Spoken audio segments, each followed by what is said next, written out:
down due to the weather and due to, technology. But we're figuring it out, and I'm happy you guys are here, still here, or back, or whatever that may be. So we're gonna continue talking about this historical site in St. Augustine, and I have the pro right here, the history note, the expert, all about the story. And right here, well, you go ahead here, take over.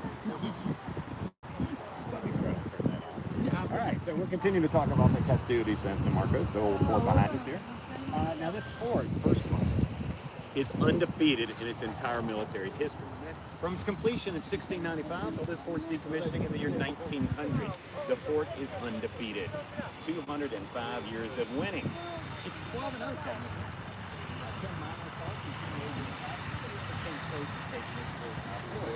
Sure, it changed hands a few times due to treaties. That's activities in other parts of the world, never because of activities here. Now, behind me, the fort is a star fort. It's a star fort design. That is not new.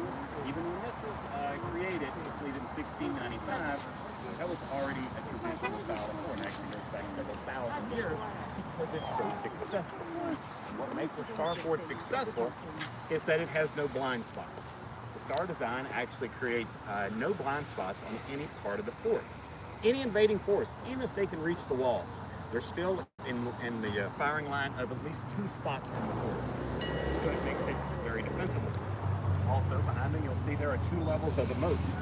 The lower moat, always designed to be a dry moat, but it was actually part of the plan for this being used as a refuge for the citizens of St. Augustine. When attacks would happen, the citizens would creep into the fort, but they're going to need a few things like food and water. The lower moat was always designed to hold the livestock of these citizens. They're bringing their food sources with them. But what are we going to drink? Well, there's actually were 3 freshwater wells inside the walls of the fort. Not brackish, not salt, pure fresh water, even this close to the ocean.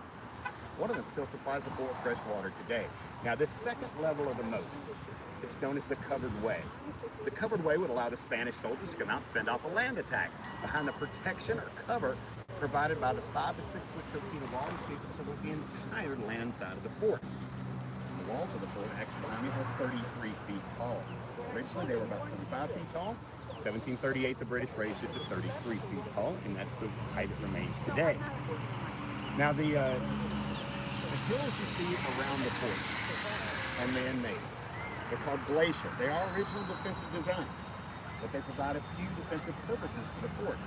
First of all, they don't allow you to see the height of the fort from any distance away.